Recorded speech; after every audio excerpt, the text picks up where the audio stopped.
Assalamualaikum warahmatullahi wabarakatuh. Selamat datang di channelnya Pekerja Migran Indonesia. Kali ini channel ini akan menyajikan informasi yang penting banget buat mbak-mbak semuanya. Sekaligus ini adalah channel untuk menjawab beberapa pertanyaan ya dari mbak-mbak mengenai kasusnya yang dimana dia tidak bisa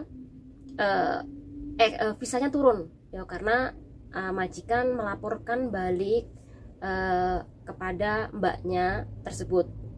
Sebenarnya banyak banget ada kejadian ya, tapi tidak semuanya memang mereka curhat sama saya, tapi banyak banget saya baca nih di sosial media, di grup-grup bahwa mbaknya ini harus keluar itu hari juga. Terus ada juga yang dikasih waktu jangka 1 minggu, kalau dalam jangka waktu 1 minggu ini mbaknya harus keluar. Padahal udah dibantu sama agensi, padahal juga udah dibantu sama bosnya yang baru.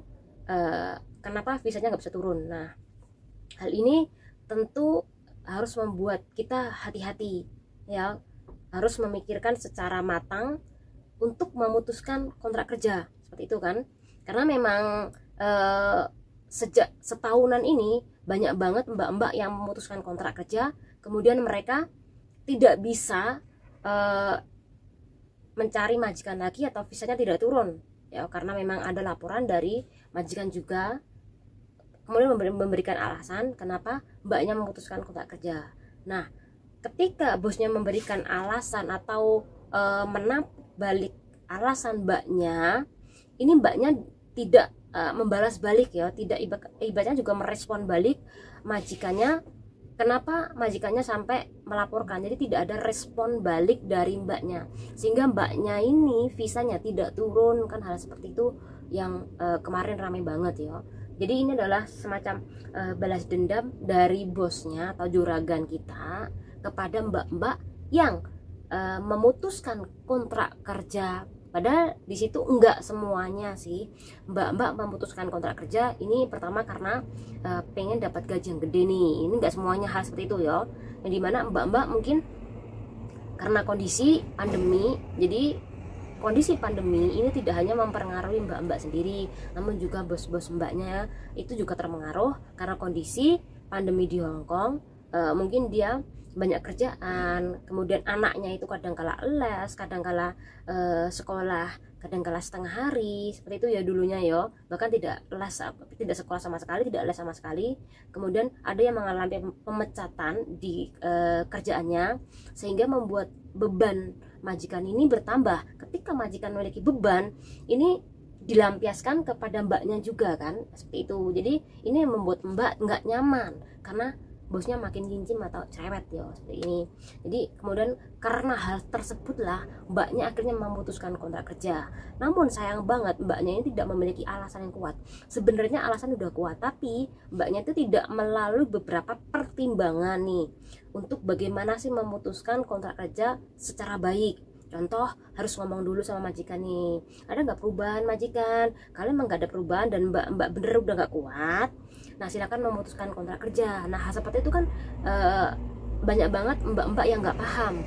Jadi ketika dia memutuskan kontrak kerja, seharusnya visanya mudah turun, akhirnya visanya nggak bisa diturunkan oleh pihak imigrasi sana karena alasan nggak kuat, karena alasan mbaknya cuman mau pulang Indonesia, padahal mbaknya tersebut ini mau ganti majikan, seperti itu kan. Nah, jadi di channel inilah nanti kita akan membahasnya. Ada beberapa pertimbangan kenapa kok Anda ditolak ya.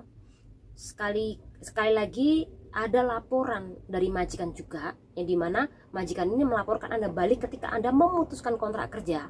Contoh, apa sih hal yang membuat majikan itu diterima alasan kuat, baik itu oleh pihak imigrasi Hong Kong maupun dari labor ya. Jadi yang pertama adalah majikan gak jadi, yang pertama ya, melaporkan Anda balik ketika Anda mau kontrak kerja itu dengan memberi alasan bahwa mbaknya ini tidak mematuhi peraturan yang sah yang dikeluarkan oleh bos tersebut. Jadi tidak hanya tidak mematuhi, namun juga ada hal yang tidak dibenarkan oleh majikan yang Anda lakukan. Ini yang pertama. Kemudian yang kedua adalah Anda berkelakuan tidak baik waktu kerja di tempat majikan tersebut. Ini udah jadi ya. Nah, contoh yang perlakuan tidak baik itu contoh Anda ibaratnya melakukan hal yang terkecil pada tapi efeknya banyak banget ya. Ini contohnya ya, Anda ibaratnya tidak berkata sopan, kemudian oh kalau di rumah ini main tiktokan, melanggar hal tersebut, kemudian menfoto-foto tempat-tempat bos, kemudian diupload di sosial media. Nah, itu hal kelakuan yang buruk yang seharusnya tidak dilakukan. Kemudian yang ketiga adalah melakukan penipuan atau tidak jujur terhadap majikan. Ini juga bisa dilaporkan sehingga mbak-mbak ini visanya tertolak. Nah, kemudian yang terakhir adalah mengabaikan kewajiban. Contoh nih, harusnya bangun pagi, mbaknya bangun siang. Seharusnya mbaknya itu mempersiapkan makanan pagi untuk sarapan untuk bos, ternyata mbaknya enggak melakukan hal tersebut. Nah, hal itu bisa menjadikan alasan untuk melawan balik mbaknya tadi yang sudah melaporkan majikan.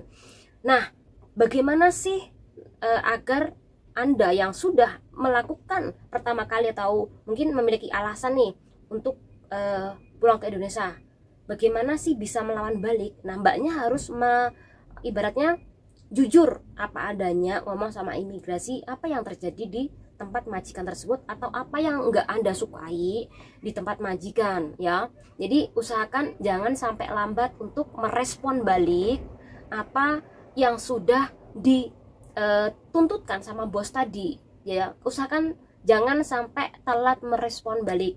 Kalau sampai Anda telat, ini udah jadi Anda tidak boleh kerja lagi di Hong Kong. Bukan berarti Anda nanti tidak boleh kerja lagi, tapi Anda harus pulang ke Indonesia untuk menunggu visa.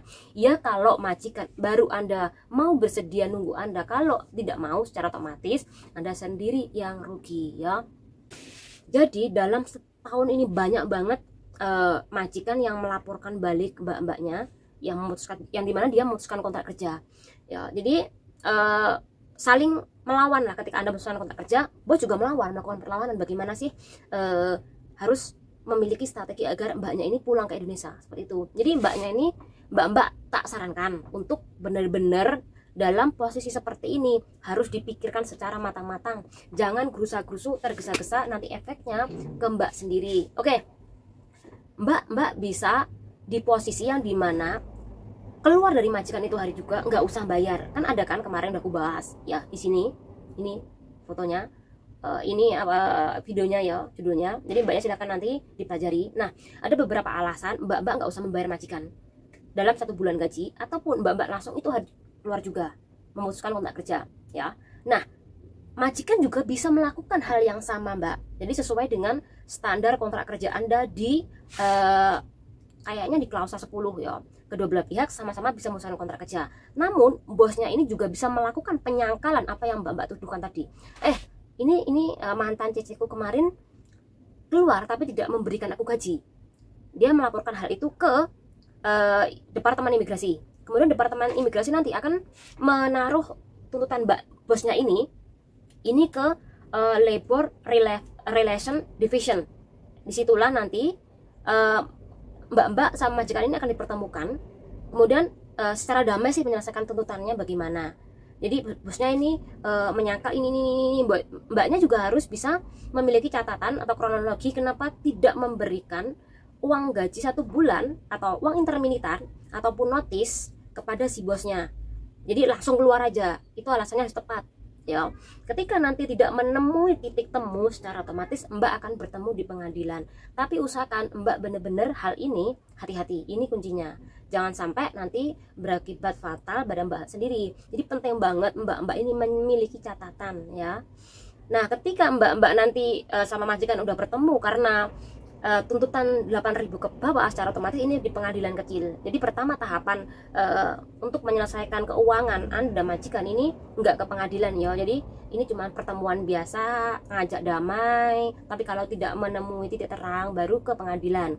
Pengadilan yang kecil ini cuma pengadilan yang dimana hanya tuntutan 8.000 ke bawah. Namun kalau 8.000 ke atas ini udah ke pengadilan tinggi ya, antara Anda dan majikan Anda. Nah, ini adalah salah satu pengetahuan dan penting banget untuk mbak-mbak simak lagi sekali lagi. Cuman saya sarankan dipikir baik-baik, jangan sampai bos atau mantan bos Anda itu membalas dendam kepada Anda ketika Anda memutuskan kontrak kerja tanpa alasan yang tepat. Yo. Jadi jangan sampai Anda berpikir pamannya agensi nyuruh pulang aja ke Indonesia alasannya, jangan sampai mau. Ya kalau agensinya Anda mau bantu, serius banget mau bantu, nggak masalah. Namun kalau agensi Anda tidak serius banget, jadi jangan mau memiliki alasan tersebut untuk Anda ganti majikan. Ya, ada memang sih dimana agensi serius banget bantu untuk mbaknya ini bisa tertolong, nggak usah pulang ke Indonesia, namun langsung saja ganti majikan dan nunggu visanya di Hongkong juga. Nah, semoga bermanfaat buat mbak-mbak semuanya dan berguna pengetahuan ini. Saya undur diri. Wassalamualaikum warahmatullahi wabarakatuh.